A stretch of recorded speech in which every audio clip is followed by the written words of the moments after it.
সুপ্রিয় শিক্ষার্থী আমার, তোমরা সকলে কেমন আছো? আমি আশা করছি তোমরা সকলে সুস্থ আছো, নিরাপদে বাড়িতে অবস্থান করছো। প্রিয় শিক্ষার্থী, তোমরা নিশ্চয়ই সময় নষ্ট করছো না এবং তোমাদের পড়াশোনা সঠিক সময়ে সঠিকভাবে করছো এবং ঢাকা কলেজ কর্তৃক আয়োজিত অনলাইন ক্লাসগুলো নিয়মিত করছো। প্রিয় শিক্ষার্থী, তাহলে চলো সময় নষ্ট না করে আজকের ক্লাসটি শুরু করা যাক। আমার অনলাইন ক্লাসে তোমাদের সকলকে স্বাগতম। আজকের ক্লাসটি পরিচালনা করছি আমি শ্রাবণী ধর, প্রভাষক, ব্যবস্থাপনা বিভাগ, ঢাকা কলেজ, ঢাকা। প্রিয় শিক্ষার্থী, আজকে আমি উচ্চ মাধ্যমিক একাদশ শ্রেণীর উৎপাদন ব্যবস্থাপনা ও বিপণন প্রথম পত্র সপ্তম অধ্যায় মান ব্যবস্থাপনা ৩ এর উপর ক্লাস নিব। তোমাদের সাথে আজকে আমার ১১তম ক্লাস। প্রিয় শিক্ষার্থী, এখন তোমাদের জন্য আমি দুটি ছবি দিব। তোমরা বলো তো ছবি দুটি দেখে কি বুঝতে পারছো? দেখো, প্রথম ছবিটাতে কি বলা হচ্ছে? কোয়ালিটি কন্ট্রোল, তাই না? Quality assurance. ওকে। দ্বিতীয় ছবি দেখে তোমরা কি বুঝতে পারছো? বিএসটিআই এটি কি করে?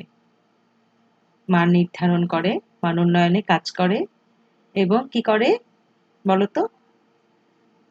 হ্যাঁ, মান সনদ প্রদান করে, তাই তো? প্রতিষ্ঠানকে, যারা গুণগত মানের পণ্য উৎপাদন করেছে কিনা। হ্যাঁ, এই দুটি সম্পর্কে আমরা পড়ব। আরেকটি দেখো, আইএসও, এটি কি প্রতিষ্ঠান বলো তো? হ্যাঁ, এটি আন্তর্জাতিক কি করে? আন্তর্জাতিক একটি সংস্থা, তাই না? আচ্ছা, ঠিক আছে। তাহলে আজকের কি পাঠ তোমরা বুঝতে পেরেছো? আজকের পাঠ কি? আজকের পাঠ হচ্ছে মান নিয়ন্ত্রণ এবং মান নির্ধারণে দেশীয়, আইএসও ও আন্তর্জাতিক সংস্থার ভূমিকা। তো মান নিয়ন্ত্রণ, প্রিয় শিক্ষার্থী, আজকের ক্লাসে তাহলে আমরা কি শিখতে যাচ্ছি? আজকের ক্লাসটি শেষে মান নিয়ন্ত্রণের ধারণা ব্যাখ্যা করতে পারবে তোমরা, মান নিয়ন্ত্রণের কার্যাবলী ব্যাখ্যা করতে পারবে, মান নিয়ন্ত্রণে দেশীয়, বিএসটিআই ও আন্তর্জাতিক সংস্থার ভূমিকা ব্যাখ্যা করতে পারবে। প্রিয় শিক্ষার্থী, এই মান আমরা যে মান ব্যবস্থাপনা পড়ছি সপ্তম অধ্যায়ে, এই মান ব্যবস্থাপনার আজকের ক্লাসটি দিয়ে কিন্তু এই অধ্যায়টি শেষ হয়ে যাবে। তোমরা নিশ্চয়ই গত ক্লাসগুলো মনোযোগ সহকারে করেছো এবং যে বাড়ির কাজগুলো দিয়েছিলাম সেই বাড়ির কাজগুলো পড়ে খাতাতে লিখেছো এবং আমাকে দেখাবে, আমিও দেখব। আর যদি তোমরা পারো ছবি তুলে ক্লাসের নিচে দিয়ে দিবে, আমি দেখে নেব। ঠিক আছে? তাহলে চলো আজকে আমরা দেখে নিই যে মান নিয়ন্ত্রণটা কি, মান নিয়ন্ত্রণ কাকে বলে। এর আগের ক্লাসে আমি বলেছিলাম তোমাদের যে মান নিয়ন্ত্রণ কি। মান নিয়ন্ত্রণ হচ্ছে একটা স্ট্যান্ডার্ড আগে নির্ধারণ করা হবে, সেই স্ট্যান্ডার্ড অনুযায়ী পণ্যটি উৎপাদন হচ্ছে কিনা তা পর্যবেক্ষণ করা এবং যে বর্তমানে যে কাজটা হচ্ছে সেই কাজের মানটা কেমন সেইটা সাথে পূর্বের যে নির্ধারিত মান সেটা তুলনা করা। যদি কোনো অমিল দেখা যায়, যদি কোনো বিচ্যুতি দেখা যায়, সেই বিচ্যুতির কারণ উদ্ঘাটন করা এবং তার সংশোধনমূলক ব্যবস্থা গ্রহণ করা। এই সমস্ত কার্যের সমষ্টি হচ্ছে মান নিয়ন্ত্রণ। বুঝতে পেরেছ? অর্থাৎ ধরো তুমি পরীক্ষাতে খারাপ করেছো বা পরীক্ষাতে ভালো করেছো কি খারাপ করেছো সেটা একটা স্ট্যান্ডার্ড আছে। তোমার মা বাবা স্ট্যান্ডার্ড মেনটেন করে দিয়েছে, তোমাকে ৮০ পেতেই হবে একটি সাবজেক্টে। এখন দেখা যাচ্ছে তুমি পরীক্ষার পর পেলা কত? ৭০। তাহলে পরীক্ষার পর তুমি যেটা পেলা সেটি হচ্ছে বর্তমান কাজ, তোমার বর্তমান কাজ। কিন্তু পূর্ব নির্ধারিত মান কোনটি? পূর্ব নির্ধারিত মান হচ্ছে ৮০ এবং তুমি পেয়েছো কত? ৭০। তাহলে পূর্ব নির্ধারিত মানের সাথে তোমার তুলনা করা হলো, ৭০ এর সাথে ৮০ মান তুলনা করা হলো। বিচ্যুতি ঘটেছে না? ঘটেছে। বিচ্যুতির পরিমাণ কত? ১০। ঠিক আছে? এবং এটি কেন ঘটলো তোমার মা বাবা কিন্তু এটি এখন কি করবে? বিচ্যুতির কারণ উদ্ঘাটন করবে। বিচ্যুতির কারণ উদ্ঘাটনে দেখা গেল যে তুমি পড়াশোনাতে খুব বেশি মনোযোগ দাওনি, তুমি মোবাইলে বা ফেসবুকে অনেক বেশি মনোযোগ দিয়েছো। তো এখন এটি হচ্ছে উদ্ঘাটন করা হলো এবং উদ্ঘাটনের এটার জন্য এখন সংশোধনমূলক ব্যবস্থা গ্রহণ করা হয়। তোমার বাবা বা মা তোমার কাছ থেকে স্মার্টফোনটি কেড়ে নিল এবং তোমাকে বলল যে পড়াশোনায় মনোযোগ দে এবং ভালোভাবে পরীক্ষা দে। পরীক্ষাতে ৮০ মার্ক না পেলে তোকে আর মোবাইল দেওয়া হবে না। ঠিক আছে? এখন এই যে হচ্ছে সংশোধনমূলক ব্যবস্থা গ্রহণ করা হলো এবং পরবর্তী তুমি পরীক্ষা দিয়ে দেখা গেল যে তুমি ৮৫ পাইছো। তাহলে কি হবে? সংশোধনমূলক ব্যবস্থাটা ঠিক হয়েছে। এই যে সামগ্রিক প্রক্রিয়ার মাধ্যমে একটি কাজ করা হলো, এটিকেই বলা হচ্ছে কি মান নিয়ন্ত্রণ। বুঝতে পেরেছো? আশা করি বুঝতে পেরেছো। তাহলে চলো এখন আমরা দেখি যে এই মান নিয়ন্ত্রণের কি কি কাজ, মান নিয়ন্ত্রণের কাজগুলো কি কি। ওকে, প্রথমে বলা হচ্ছে যে আদর্শ মান প্রতিষ্ঠা। মান নিয়ন্ত্রণের প্রথম কাজই হচ্ছে স্ট্যান্ডার্ড নির্ধারণ করা, অর্থাৎ আদর্শ মান প্রতিষ্ঠা করা। তোমার বাবা মা যেটি করেছিল ৮০, কারো কারো ক্ষেত্রে কারো কারো বাবা মা আবার ৯০ও করতে পারে। ঠিক আছে, যে ৯০ পেতে হবে। তো এটি আসলে প্রথমেই এই মানটা নির্ধারণ করতে হবে যে আদর্শ মান প্রতিষ্ঠা করতে হবে। এরপরে দেখো গুণগত মানের উপকরণ সংগ্রহ। আমি তো আদর্শ মান স্থাপন করলাম, ঠিক আছে। এখন কোনো কোম্পানিতে কোনো কোম্পানির দেখা যাচ্ছে মান ব্যবস্থাপনা আদর্শ মান প্রতিষ্ঠা করলো। এখন এই আদর্শ মান অনুযায়ী যদি পণ্যটা আমরা প্রডিউস করতে চাই, তাহলে অবশ্যই গুণগত মানের উপকরণ আমাকে সংগ্রহ করতে হবে। আমরা জানি যে কোনো পণ্যের মান তখনই ভালো হবে যখন তার কাঁচা মালটি ভালো হবে। তাহলে কাঁচা মাল যদি ভালো না হয়, তাহলে অবশ্যই সেই পণ্যটির মানও ভালো হবে না। তাই জন্য কি করতে হবে, যে গুণগত মানের পণ্য উপকরণ সংগ্রহ করতে হবে। এটিও মান নিয়ন্ত্রণের আরেকটি কাজ, যে গুণগত মানের উপকরণ সংগ্রহ করে থাকে। এরপরে বলা হচ্ছে উৎপাদন প্রক্রিয়া পরিদর্শন। আদর্শ মান যে নির্ধারণ করা হয়েছে, সেই আদর্শ মান নির্ধারণ অনুযায়ী উৎপাদন হচ্ছে কিনা সেটি পরীক্ষা করার জন্য কি করতে হবে, প্রথমে আমাদের উৎপাদন প্রক্রিয়া পরিদর্শন করতে হবে। এই মান নিয়ন্ত্রণ কি করে থাকে, উৎপাদন প্রক্রিয়া পরিদর্শন করে থাকে যে আদর্শ মান অনুযায়ী পণ্য উৎপাদন হচ্ছে কিনা। এরপরে বলা হচ্ছে মান মূল্যায়ন। আদর্শ মানের সাথে তখন কি করা হবে, যে মানটাকে যে উৎপাদন প্রক্রিয়া পরিদর্শন করার পরে যে মানটা পাওয়া গেল, যে মানের পণ্য উৎপাদন করা হচ্ছে, সেই মানটাকে কি করতে হবে, মূল্যায়ন করতে হবে। ঠিক আছে, সেই মানটাকে মূল্যায়ন করতে হবে। এবং ৫ নম্বরে বলা হচ্ছে মানের সাথে তুলনা করতে হবে। মানটাকে যখন আমি পরিমাপ করলাম, তখন সেই পরিমাপের সাথে যে পূর্বে নির্ধারিত যে আদর্শ মানটা আছে, সেই আদর্শ মানের সাথে কি করতে হবে, তুলনা করতে হবে। তুলনা করলেই বোঝা যাবে যে বিচ্যুতি ঘটেছে কিনা। যদি বিচ্যুতি ঘটে, তাহলে সেই বিচ্যুতি কেন ঘটলো সেটিও কিন্তু কারণ উদ্ঘাটন করতে হবে। অর্থাৎ বিচ্যুতি শনাক্তকরণ, যে কত বিচ্যুতি, পূর্ব যে আদর্শ মান দেওয়া ছিল ৮০ এবং মানের সাথে তুলনা করা হলো, ঘটলো কত, মানের সাথে তুলনা করে দেখা যাচ্ছে যে ৭০, মানে মান মূল্যায়ন করে দেখা গেল ৭০, এবং এখন কি করা হলো, যে ৮০ সাথে ৭০ এর তুলনা করা হলো, বিচ্যুতি শনাক্তকরণ, বিচ্যুতি ঘটেছে কত, ১০। বুঝতে পেরেছ? এখন বলা হচ্ছে যে বিচ্যুতি শনাক্তকরণ করা হচ্ছে ৬ নম্বরে। এবং ৭ নম্বরে বলা হচ্ছে ভুল ত্রুটি সংশোধন। এটি মান নিয়ন্ত্রণ আরেকটি কাজ, যে ভুল ত্রুটি যেটি ঘটেছে সেটি কেন ঘটেছে সেটি কারণ উদ্ঘাটন করা এবং সেই ভুল ত্রুটিটাও সংশোধন করে নেওয়া। ঠিক আছে, এবং এরপরে বলা হচ্ছে উপযুক্ত মান নিয়ন্ত্রণ কৌশল প্রয়োগ। যে মান ভুল ত্রুটি সংশোধনের পরে পরবর্তীতে কোন মান নিয়ন্ত্রণ কৌশলটা প্রয়োগ করা যাবে, সেই উপযুক্ত মান নিয়ন্ত্রণ কৌশলটি কি হবে, সেই কৌশল ব্যবহার করতে হবে যেন পরবর্তীতে আর কোনো বিচ্যুতি না ঘটে। যেমন তোমার বাবা মা কি করলো, কৌশল করেছে যে মোবাইল সেট স্মার্টফোনটাই তোমাকে দিয়ে দিয়েছে, যে বটন যে মোবাইল ফোন সেটি দিয়েছে যেন শুধুমাত্র কথাবার্তা শোনা যায়। ঠিক আছে, এখন দেখা যাচ্ছে যে তোমরা বলছো যে বাবা মা তোমাদেরকে তো এখন স্মার্টফোন দিতেই হবে, কারণ এখন তো সবকিছুই মোবাইলে, পরীক্ষাও মোবাইলে। ঠিক আছে, তখন কি কৌশল তোমার বাবা মা নেয় সেটি হচ্ছে দেখার বিষয়। এটি হচ্ছে উপযুক্ত মান নিয়ন্ত্রণ কৌশল প্রয়োগ। হ্যাঁ, এরপরে বলা হচ্ছে উৎপাদন প্রক্রিয়ার উন্নয়ন। উৎপাদন প্রক্রিয়া যদি খারাপ হয়, তাহলে কোনো রকমে কিন্তু গুণগত মানের পণ্য উৎপাদন করা সম্ভব না। এজন্য উৎপাদন প্রক্রিয়ার উন্নয়ন ঘটাতে হবে, এবং এটিও মান নিয়ন্ত্রণের আরেকটি কাজ। এরপরে বলা হচ্ছে মান গবেষণা ও উন্নয়ন। আমরা জানি যে মান গবেষণা করতে হবে, যে বাজারে এখন কেমন মানের পণ্য চলছে এবং ভোক্তা বা ক্রেতারা কোন ধরনের মানের পণ্য তারা চাচ্ছে, তাদের চাহিদা কোন ধরনের মানের পণ্য, এবং সেইটি মান গবেষণা করতে হবে এবং নিজের পণ্যটির উন্নয়ন করতে হবে। এটিও করে থাকে কে, মান নিয়ন্ত্রণ। এটি মান নিয়ন্ত্রণের আরেকটি কাজ, যে মান গবেষণা ও উন্নয়ন। বুঝতে পেরেছ? তাহলে মান নিয়ন্ত্রণের কার্যাবলী কি কি নিশ্চয়ই তোমরা বুঝতে পেরেছো। ওকে, এখন আমরা যেটি দেখব যে মান নিয়ন্ত্রণে বা মান নির্ধারণে স্থানীয় সংস্থার ভূমিকা। তো শিক্ষার্থী এখানে একটি লোগো দেখতে পাচ্ছ, কি বিএসটিআই, তাই না?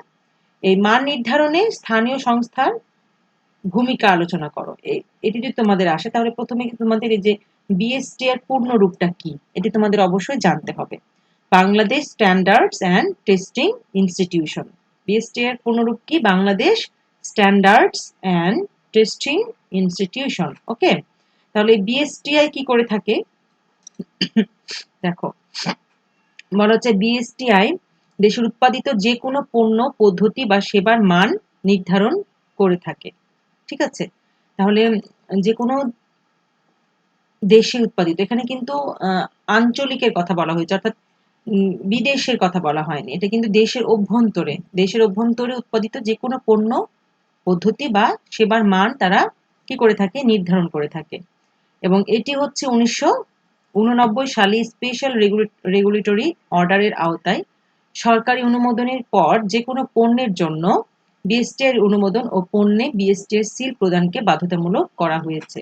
অর্থাৎ যে কোনো পণ্যের জন্য গুণগত মানের হয় সেই জন্য কিন্তু এই বিএসটিআই অনুমোদন করা লাগে এবং এর সিল প্রদান করতে হয়। যদি কোনো প্রতিষ্ঠান বা কোনো পণ্যের প্রোডাক্টে বিএসটি এর সিল না থাকে তাহলে তোমরা বুঝবা যেটি বিএসটি অনুমোদিত না, এবং এর মান যে কেমন সেটিও কিন্তু সেক্ষেত্রে ক্রেতা বা ভোক্তারা নিশ্চিত হতে পারবে না, যেহেতু এটি বিএসটি অনুমোদিত না। আর যদি বিএসটি অনুমোদিত হয় এবং এটি সিল থাকে তাহলে কিন্তু ক্রেতা বা ভোক্তারা সহজে এর মান সম্পর্কে নিশ্চিত থাকে যে এটির মানটি অবশ্যই ভালো হবে। তাহলে দেখো, মান নিয়ন্ত্রণে বা মান নির্ধারণে স্থানীয় সংস্থার ভূমিকা। এখন আমরা দেখি যে তারা কি কি ভূমিকা, বিএসটি কি কি ভূমিকা পালন করে থাকে। প্রথমে যেটি বলা হচ্ছে সেটি হচ্ছে দেশের অভ্যন্তরে ও আন্তর্জাতিকভাবে কাঁচামাল, পণ্য, কাঠামো এবং সেবার মান, আকার আকৃতি নির্ধারণ এবং জনগণের কাছে তাদের গ্রহণযোগ্যতা ঠিককরণ। অর্থাৎ এখানে বেশ কিছু কাজের কথা তোমরা স্ক্রিনে দেখতে পাচ্ছ, তাই না? বেশ কিছু কাজের কথা এখানে বলা হয়েছে যে কোন কোন জিনিসের মান নির্ধারণ করে তারা। কোন কোন জিনিসের মান নির্ধারণ করে? কাঁচামালের, পণ্যের, কাঠামো, সেবার মান, আকার আকৃতি ইত্যাদি কি করে? মান নির্ধারণ করে, এবং জনগণ যেন সেগুলোকে গ্রহণ করে সেই গ্রহণযোগ্যতাও কিন্তু তারা ঠিক করে। ঠিক আছে, 2 নম্বর কি বলা হচ্ছে? বলা হচ্ছে পণ্যের দৈর্ঘ্য, ওজন, পরিমাণ ইত্যাদি বিষয়ের মান ঠিক করে এবং সরকারের কাছে এই বিষয়ে সুপারিশ করে। পণ্যের দৈর্ঘ্যটা কেমন হবে, একটি পণ্যের ওজনটা কতটুকু হওয়া উচিত এবং এর পরিমাণ কতটুকু হওয়া উচিত সেই সম্পর্কে কিন্তু প্রতিটি বিষয়ের মান কিন্তু তারা ঠিক করে এবং সরকারের কাছে এই বিষয়ে সুপারিশ করে যে এগুলো, এই ওজন, এই দৈর্ঘ্য এবং এই পরিমাণ হলে ভালো হয়। ঠিক আছে, এরপরে বলা হচ্ছে পণ্যের মান উন্নয়ন, মান নিয়ন্ত্রণ করা এবং পণ্য উৎপাদন প্রক্রিয়া ও কার্যক্রম পরিদর্শন, পরীক্ষণ ইত্যাদির ব্যবস্থাকরণ। অর্থাৎ অনেক কাজ, তাই না? একটি পণ্যের মানটাকে উন্নয়ন করা, মানটা যে মান আছে সেই মানের চেয়েও আরো উন্নয়ন করা। তারপরে মান উন্নয়ন তখনই হবে যখন মানটাকে নিয়ন্ত্রণ করা হবে, যে পূর্ব নির্ধারিত স্ট্যান্ডার্ড অনুযায়ী বা আদর্শ মান অনুযায়ী পণ্যটি উৎপাদন হলো কিনা সেটি কিন্তু নিয়ন্ত্রণ প্রক্রিয়া দেখা হয়, এবং সেই পণ্য উৎপাদন প্রক্রিয়া তখন মানে সেটি নিয়ন্ত্রণ করা সম্ভব হবে যখন পণ্য উৎপাদন প্রক্রিয়া বা কার্যক্রম পরিদর্শন করা যাবে, এবং সেই পরিদর্শনের কাজও কিন্তু বিএসটিআই করে থাকে। এবং শুধুমাত্র পরিদর্শন না, পরীক্ষণ বা টেস্টিং এর প্রক্রিয়া এগুলোরও কিন্তু বিএসটিআই ব্যবস্থাকরণ করে থাকে, যেন বোঝা যায়, পরীক্ষা করা যায় যে পণ্যটি সঠিক উপায়ে সঠিক প্রক্রিয়া মেনটেন করে এবং গুণগত মানের হয়েছে কিনা। ঠিক আছে, উৎপাদন হয়েছে কিনা। এরপরে বলা হচ্ছে দেখো 4 নম্বরে স্থানীয় ভোক্তা, আমদানিকারক বা রপ্তানিকারকদের জন্য পণ্য, কাঁচামাল এবং সেবার মান সম্পর্কে সনদ প্রদান। তাহলে যে স্থানীয় ভোক্তা, আমদানিকারক এবং রপ্তানিকারক যারা আছে তাদেরকে তো সনদ প্রদান করতে হবে, না হলে তাদের মান সম্পর্কে ক্রেতা বা ভোক্তারা, জনগণরা কিভাবে নিশ্চিত হবে, তাই না? তো তাদেরকে তাদের পণ্য উৎপাদন প্রক্রিয়া, কার্যক্রম এগুলো পরিদর্শন, পরীক্ষণ করার পরে যখন দেখা হয় যে না সেগুলো সবকিছু মানসম্মত হয়েছে তখনই তাদেরকে কি করা হয়, এই মান সম্পর্কে সনদ প্রদান করা হয়, বিএসটি অনুমোদন করা হয়, ঠিক আছে। এবং তারা সনদ প্রাপ্ত হয়ে কিন্তু তারা কি করতে পারে, বিএসটিআই এর সিলটা তারা কিন্তু লাগাতে পারে। এরপরে বলা হচ্ছে কি দেখো, যে পূর্বে প্রদত্ত মান চিহ্ন নবায়ন, সাময়িক বাতিল এবং স্থায়ীভাবে বাতিল করতেও কিন্তু পারে। যে পূর্বে প্রদত্ত মান মানে পূর্বে প্রদত্ত এই চিহ্নটাকে, যে বিএসটি অনুমোদন বা সেই বিএসটি এর সনদ দেওয়া, যেটি কি তোমরা বলো না কেন, এটি পূর্বে প্রদান করা হয়েছে, কিন্তু এখন তারা সেই মতো মানের পণ্য তারা কিন্তু উৎপাদন করছে না। তাহলে কি হবে, তারা কি এই সিলটা ব্যবহার করেই যাবে? না, তারা কিন্তু এই সিলটা সেক্ষেত্রে ব্যবহার করে যেতে পারবে না। সেগুলো কিন্তু পরীক্ষা করা হয়, নিয়ন্ত্রণ করা হয় বিএসটিআই দ্বারা। এজন্য দেখা যাচ্ছে সেই পূর্বে প্রদত্ত সেই মানচিহ্নটা কিন্তু নবায়ন করতে হয়, এবং নবায়নের জন্য কিন্তু তাদের সেই প্রক্রিয়া উৎপাদন প্রক্রিয়া, পণ্যের কার্যক্রম, সে সকল উৎপাদন কার্যক্রম সবকিছু কিন্তু বিএসটিআই আবার কি করবে, পরিদর্শন করবে, পরীক্ষণ করবে, এবং তখনই কিন্তু সেটাকে নবায়ন দিবে মানচিহ্নটাকে। এবং যদি দেখে যে না, ভালো না, আগের মতো, আগে দিয়ে দিয়েছে একবার কিন্তু এখন ওই আগের মতো মান তারা আর দিচ্ছে না, তখন কিন্তু তারা সাময়িকভাবে বাতিলও করতে পারে। এবং পরপর যদি একই রকম তারা লো কোয়ালিটির প্রোডাক্ট দিয়ে থাকে, তখন কিন্তু সেই স্থায়ীভাবে বাতিলও করতে পারে বিএসটিআই, তাদের এই অধিকারটুকু আছে। তাহলে মান নিয়ন্ত্রণে বা মান নির্ধারণে স্থানীয় সংস্থা বিএসটিআই এর ভূমিকা যদি তোমাদের বলা হয় যে তোমরা লেখো, তাহলে নিশ্চয়ই পারবে। হুম। আচ্ছা, এরপরে দেখো আমরা যেটি পড়বো সেটি হচ্ছে মান নিয়ন্ত্রণে আন্তর্জাতিক সংস্থা আইএসও। আইএসওর ভূমিকাটা কি? দেখো, ইন্টারন্যাশনাল অর্গানাইজেশন ফর স্ট্যান্ডার্ডাইজেশন, এটাকেই বলা হচ্ছে আইএসও। এটি পূর্ণরূপও কিন্তু তোমাদের পরীক্ষাতে অনেক সময় আসে, যে আইএসও পূর্ণরূপ লেখো। সেক্ষেত্রে তোমাদের কি লিখতে হবে, ইন্টারন্যাশনাল, আইতে হচ্ছে ইন্টারন্যাশনাল, এস এ আই, ওটা এখানে কিন্তু আগে বলতে হবে, ইন্টারন্যাশনাল অর্গানাইজেশন ফর স্ট্যান্ডার্ডাইজেশন, ঠিক আছে। এবং মান নির্ধারণ দায়িত্বপ্রাপ্ত আন্তর্জাতিক সংস্থাই হলো আইএসও, যা 1947 সালে গঠিত হয়েছে। তাহলে আইএসও কত সালে গঠিত হয়েছে? 1947 সালে গঠিত হয়েছে।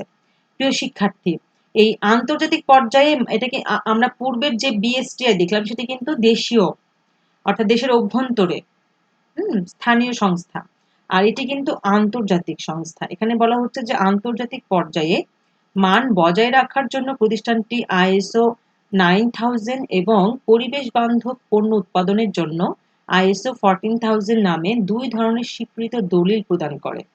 তাহলে আইএসও কোন ধরনের দলিল প্রদান করে? দুই ধরনের দলিল, একটা হচ্ছে আইএসও 9000, আরেকটি হচ্ছে আইএসও 14000।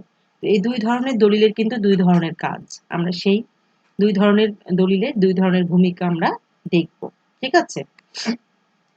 এই সনদ বা দলিল প্রাপ্ত হলে ক্রেতারা এর মান সম্পর্কে নিশ্চিত ধারণা অর্জন করে। এর ফলে এ দলিল প্রাপ্ত প্রতিষ্ঠানের পণ্য আন্তর্জাতিক বাজারে সুবিধা অর্জন করতে সক্ষম হয়। অর্থাৎ আমরা কি বুঝলাম, যে এই দলিল প্রাপ্ত হলে ক্রেতারা এর মান সম্পর্কে নিশ্চিত ধারণা অর্জন করে, যে আইএসও সনদ প্রাপ্ত, তাহলে অবশ্যই তার এই মান নিশ্চিত আছে, ক্রেতাদের আর চিন্তা করতে হয় না যে মান কেমন। আরেকটি বলছে যে এর ফলে এই দলিল প্রাপ্ত প্রতিষ্ঠানের পণ্য আন্তর্জাতিক বাজারে সুবিধা অর্জন করে, আন্তর্জাতিক বাজারে তারা ঢুকতে পারে, এবং যেহেতু এটা আইএসও দ্বারা অনুমোদিত, তারা সেই বাজারে প্রতিযোগিতায় অংশগ্রহণ করতে পারে, ঠিক আছে। এই সুবিধাটা অর্জন তারা করতে পারে। এখন আমরা দেখি যে আইএসও যে দুইটা মান সনদ দেখলাম, প্রথমটি কি বললাম, আইএসও 9000 মান সনদ। এই আইএসও 9000 মান সনদের মধ্যে কি কি আছে? এখানে বলা হচ্ছে যে আইএসও 9000 হলো এক সেট মানদণ্ড। এখানে কিন্তু এটা আসলে কি, এক সেট মানদণ্ড। এখানে কতগুলো মানদণ্ড দেওয়া হয়েছে, যার ভিত্তিতে প্রতিষ্ঠান পণ্য বা সেবার আন্তর্জাতিক মান নিশ্চিত করে, ঠিক আছে। এবং এটি 5টি সনদ প্রদান করে, এক একটি কিন্তু এক এক রকম। সেই 5টি সনদ কি? প্রথম হচ্ছে আইএসও 9000। আইএসও 9000 হচ্ছে আসলে একটি পরিপ্রেক্ষিত দলিল, ওভারভিউ, টোটাল ডকুমেন্ট, যা অপরাপর মানদণ্ডকে নির্বাচনের জন্য নির্দেশনা প্রদান করে। যে অন্য যেগুলো আছে 9001, 9002, 9003, 4, এইগুলো সবগুলোকে কি করে, মানদণ্ডকে নির্বাচনের জন্য কি করে, নির্দেশনা প্রদান করে। তাহলে এটি কি আইএসও 9000 আসলে এটি একটি পরিপ্রেক্ষিত দলিল। ঠিক আছে? তাহলে আইএসও 9001টা কি?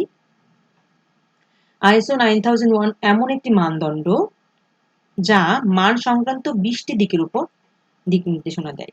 এই মান সংক্রান্ত 20টি দিক যদি কোনো প্রতিষ্ঠান করতে পারে, ঠিক আছে, এই 20টি দিক যদি তারা মেনে চলতে পারে, তাহলেই তারা আইএসও 9001 মানদণ্ডের দলিলটি অর্জন করতে পারবে। তাহলে এই দিকগুলোর মধ্যে কি কি আছে? যেমন ডিজাইন, তার ডিজাইন কেমন হতে হবে, উৎপাদন কেমন হতে হবে, স্থাপন এবং সেবা পণ্য। এছাড়াও ব্যবস্থাপনার দায়িত্ব, ক্রয়, পরিদর্শন, প্রশিক্ষণ, সংশোধনমূলক কার্যক্রম ইত্যাদি বিষয় কিন্তু এই 9001 ওয়ান মানদণ্ডে থাকে। ঠিক আছে? আচ্ছা, এরপরে দেখো আইএসও 9002 মানদণ্ড। এটি কি? এটি অনেকটা 9001 এর মতোই। এই যে আমরা 20টা দিক দেখলাম না, 1 এর মতোই। তবে যে সকল কোম্পানি ডিজাইন সংক্রান্ত কাজের সাথে যুক্ত বা ডিজাইন সংক্রান্ত সেবা প্রদান করে সে সকল কোম্পানির জন্য এই মানদণ্ড প্রযোজ্য। অর্থাৎ যারা ডিজাইনের সাথে জড়িত এবং ডিজাইন সংক্রান্ত সেবা প্রদান করে থাকে। ডিজাইন কেমন হওয়া উচিত, রং, আকার, বহনযোগ্যতা, ঠিক আছে? তারা এই আইএসও 9002 এই সনদটি তাদের জন্য প্রযোজ্য। এরপরে বলা হচ্ছে আইএসও 9003। এটি পরিধির দিক থেকে কিন্তু খুবই সীমিত। এটি অনেক, মানে 20টা 30টা এত এর পরিধির মধ্যে নাই কাজ। এটি শুধুমাত্র উৎপাদন প্রক্রিয়ার দিক নির্দেশনা করে, যে উৎপাদন প্রক্রিয়াটা কেমন, কিভাবে হচ্ছে, এই দিকেই কিন্তু মনোনিবেশ করে আইএসও 9003। আচ্ছা, এরপরে দেখো আইএসও 9004। এটি কি করে? আইএসও 9004 অন্যান্য মানদণ্ড ব্যাখ্যা করার ক্ষেত্রে দিক নির্দেশনা দিয়ে থাকে। অন্যান্য যে মানদণ্ডগুলো আছে সেগুলোর ব্যাখ্যা করার দিক নির্দেশনা দিয়ে থাকে। ঠিক আছে? আইএসও 9004। তাহলে প্রিয় শিক্ষার্থী, 5টা যে দিক আইএসওর 9000, 9001, 2, 3, 4, এই 5টা দিক নিশ্চয়ই তোমরা বুঝতে পেরেছো। এর মধ্যে 20টি দিক নির্দেশনা দিয়ে থাকে 9000 কত 1, আর 2টাও কিন্তু ঠিক 1 এর মতোই। তবে যারা কোনো ডিজাইনের সাথে জড়িত তারা এই 9002 এর সাথে 2 এর ক্ষেত্রে মানদণ্ডের ক্ষেত্রে প্রযোজ্য। আর 9003 হচ্ছে এর পরিধি খুবই সীমিত। যারা শুধুমাত্র উৎপাদন প্রক্রিয়ার সাথে জড়িত তারাই শুধুমাত্র 9003 ক্ষেত্রে প্রযোজ্য। আর 9004 মূলত অন্যান্য মানদণ্ড ব্যাখ্যা করার ক্ষেত্রে দিক নির্দেশনা দিয়ে থাকে। বুঝতে পারছো? তো এই হলো আইএসও। তো আইএসও 9000 সনদ যদি কোনো প্রতিষ্ঠান পেয়ে থাকে, অর্জন করে থাকে, তাহলে তাদের কিন্তু কিছু গুরুত্বপূর্ণ কাজ অটোমেটিক হয়ে যায় এবং তারা কিছু গুরুত্ব বহন করে। যেমন তাদের পরীক্ষা পদ্ধতি সংখ্যা হ্রাস হয়। যে কোনো পরীক্ষা, মানে অনেক পরীক্ষার মধ্যে দিয়ে যখন তাদেরকে যখন তাদের পরীক্ষার অনেক প্রতিষ্ঠানকে দেখা যাচ্ছে যে কোনো প্রতিযোগিতায় টিকতে হলে পরীক্ষার মাধ্যমে তাদেরকে সে প্রতিযোগিতায় অংশগ্রহণ করতে হয়। কিন্তু যখন সে দেখে যে একটি আইএসও দ্বারা কি আইএসও সনদপ্রাপ্ত, তখন কিন্তু এরকম অনেক পরীক্ষা পদ্ধতি তাদের হ্রাস, অনেক পরীক্ষা তাদের দিতে হয় না। আর অপ্রয়োজনীয় কাজ তারা বর্জন করতে পারে। যখনই তারা আইএসওর মানদণ্ড পেয়ে যায় তখন কিন্তু তারা অপ্রয়োজনীয় কাজ করে থাকে না। সেই আইএসও মানদণ্ড অনুযায়ী তাদের কাজ করতে হয়। যার ফলে দেখা যাচ্ছে যে অপ্রয়োজনীয় কাজ তাদের বর্জন করা হয়। ওভারটাইম হ্রাস। দেখা যাচ্ছে যে আইএসও মান সনদ প্রাপ্ত হলে তারা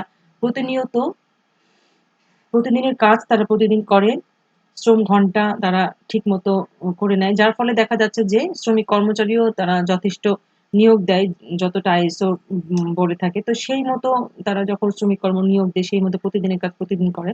যার ফলে যে ওভার টাইমটা তাদের খুব একটা লাগে না, ওভার টাইম হ্রাস হয়। আর সময় মতো তারা পণ্যটাও সরবরাহ করতে পারে। এই হচ্ছে আইএসও প্রতিষ্ঠানের ক্ষেত্রে কিছু গুরুত্ব প্রতিষ্ঠান বহন করে, সেগুলো বললাম। এখন প্রিয় শিক্ষার্থী, যে আমরা একটা দিক দেখলাম আইএসও 9000, এখন আমরা যেটি দেখবো সেটি হচ্ছে আইএসও 14000। এই আইএসও 14000টা কি? সরি,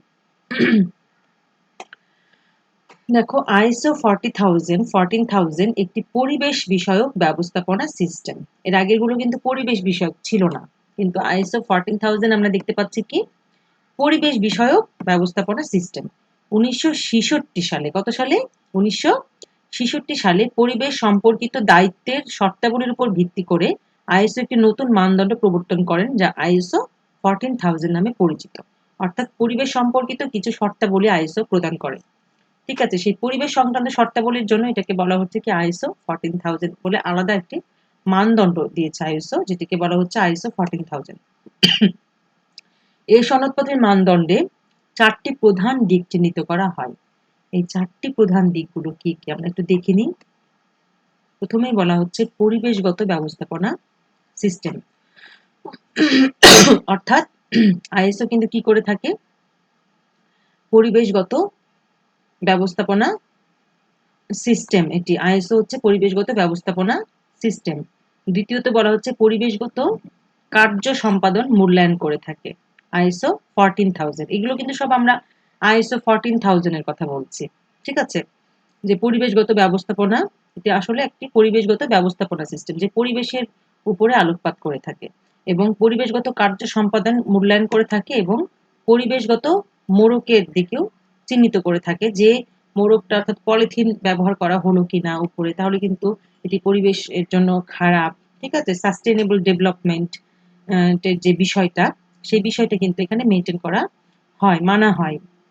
অর্থাৎ পরিবেশের জন্য কোনটি ভালো কোনটি খারাপ, খারাপগুলোকে কিন্তু আমরা উৎপাদনের আওতায় নিয়ে আসতে পারবো না এবং প্রোডাক্টের খারাপ যেগুলো আমাদের পরিবেশের জন্য ক্ষতিকর হুমকিদায়ক সেই জিনিসগুলো আমরা উৎপাদন ব্যবহার করতে পারবো না। ঠিক আছে, সেরকম পরিবেশগত মোড়কটা আমাদের ব্যবহার করতে হবে। যদি কেউ আইএসও 14000 এর সনদ পেতে চায় তাকে এই বিষয়গুলো অবশ্যই দেখতে হবে এবং জীবনচক্র নির্ধারণ করতে হবে। তো প্রিয় শিক্ষার্থী, আমরা দেখে নিলাম যে আইএসও এবং বিএসটিআই সম্পর্কে। এখন তোমাদের জন্য একটি সৃজনশীল দিয়েছি, সেটি হচ্ছে দেখো লোগো ক তিনটি এবং লোগো খ দুইটি লোগো দেওয়া হয়েছে। এটি হচ্ছে সৃজনশীলের উদ্দীপক, দুটি লোগো। ঠিক আছে, এখন প্রথম যেটি প্রশ্ন জ্ঞানমূলক, সেটি হচ্ছে মান নিয়ন্ত্রণ কি, মান নিয়ন্ত্রণ কাকে বলে। এরপরে বলা হচ্ছে তোমাদের নিশ্চয়ই অনেকক্ষণ ধরে আমি আলোচনা করেছি মান নিয়ন্ত্রণ কি, নিশ্চয়ই তোমরা পারবে একা একা লিখতে। আচ্ছা, এরপরে দেখো উৎপাদন ক্ষতি কোনো অবস্থাতেই উদ্ধারযোগ্য নয়, ব্যাখ্যা করো। আমরা যে বিভিন্ন ক্ষতিগুলো পড়েছিলাম দ্বিতীয় ক্লাসে, ঠিক আছে, উৎপাদন ব্যবস্থাপনাতে, সেখানে ছিল উৎপাদন ক্ষতি। তো এই উৎপাদন ক্ষতি কোনো অবস্থাতেই উদ্ধারযোগ্য নয়, এটি ব্যাখ্যা করো। এরপরে বলা হচ্ছে লোগো ক দ্বারা যে প্রতিষ্ঠান নির্দেশ করছে পণ্যের মান উন্নয়নে তার ভূমিকা ব্যাখ্যা করো। লোগো কতে কোন প্রতিষ্ঠান নির্দেশ করছে, বিএসটিআই। তাহলে পণ্যের মান উন্নয়নে তার ভূমিকা ব্যাখ্যা করো। আমি একটু আগেই পণ্যের মান উন্নয়নের ভূমিকাটি তোমাদের ব্যাখ্যা করেছি, নিশ্চয়ই তোমরা এখন সেই ভূমিকাটি এখানে ব্যাখ্যা করতে পারবে। এবং লোগো খ দ্বারা যে প্রতিষ্ঠান নির্দেশ করছে তার সাথে লোগো ক লোগো সম্বলিত প্রতিষ্ঠানের সম্পর্ক নির্দেশ করো। তাই লোগো ক এবং লোগো খ এই দুইটার সম্পর্কটা কি, ঠিক আছে, এই জিনিসটা তোমাদের এখানে নিজের ভাষাতে লিখতে হবে। আশা করি পারবে প্রিয় শিক্ষার্থী। এখন তোমাদের জন্য আমি একটি বাড়ির কাজ দিব, সেটি হচ্ছে নিয়ন্ত্রণের পদ্ধতি বা কৌশল সমূহ ব্যাখ্যা করো। এটি তোমাদের বইয়ে আছে এবং তোমরা নিয়ন্ত্রণ কি এটি বুঝলা। ঠিক আছে, মান নিয়ন্ত্রণ কি, মান নিয়ন্ত্রণের এই পদ্ধতিগুলো বা কৌশলগুলো তোমরা ব্যাখ্যা করবে এবং তোমাদের যে নোট খাতা আছে উৎপাদন ব্যবস্থাপনা, সেই নোট খাতায় তোমরা না দেখে সেটা লিখবে। আরেকটি প্রশ্ন তোমাদের জন্য দিলাম বাড়ির কাজ, সেটি হচ্ছে মান নিশ্চিতকরণ ব্যতীত ক্রেতা সন্তুষ্টি অসম্ভব, ব্যাখ্যা করো। এটি একটি অনুধাবনমূলক প্রশ্ন, তোমরা যদি বুঝতে পারো তাহলে অবশ্যই তোমরা লিখতে পারবে। তো প্রিয় শিক্ষার্থী, আমার ক্লাসে যারা এতক্ষণ উপস্থিত ছিলে এবং ধৈর্য সহকারে ক্লাসটি করেছো, তাদের সকলকে অসংখ্য ধন্যবাদ জানিয়ে আজকে ক্লাসটি আমি শেষ করছি। তবে প্রিয় শিক্ষার্থী, তোমাদের অবশ্যই অবশ্যই ক্লাসগুলো মনোযোগ সহকারে করবে এবং যদি কোনো ইনকোয়ারি থাকে, বুঝতে না পারো, তাহলে তোমরা কিন্তু নিচে কমেন্টে বলে দিতে পারো, লিখে দিতে পারো। ঠিক আছে, আমার ইউটিউব চ্যানেলে ক্লাসগুলো সংরক্ষণ করা আছে, সেখান থেকে তোমরা ক্লাসগুলো করতে পারো যারা করনি, এবং কোনো প্রশ্ন থাকলে সেখানেও তোমরা কিন্তু লিখে দিতে পারো। ওকে, আর তোমরা অবশ্যই তোমাদের প্রবলেমগুলো খাতাতে লিখে রাখবে। ক্লাস যদি আমরা এই পরিস্থিতিকে আমরা যদি জয় করতে পারি তাহলে অবশ্যই ক্লাসরুমে তোমাদের সাথে খুব শীঘ্রই দেখা হবে এবং তোমাদের খাতাগুলো দেখতে পারবো তোমাদের সাথে সরাসরি। এখনো তো আমাদের দেখা সাক্ষাৎই হয়নি, আশা করি খুব শীঘ্রই আমরা দেখা সাক্ষাৎ করতে পারবো এবং ক্লাসরুমে তোমাদের সাথে ক্লাসে অংশগ্রহণ করতে পারবো। সেই পর্যন্ত আমরা আশায় বুক বাঁধি। ঠিক আছে? তাহলে আজকের মতো এখানেই। সুস্থ থাকো, ভালো থাকো, আমার জন্য দোয়া করো। ধন্যবাদ সকলকে।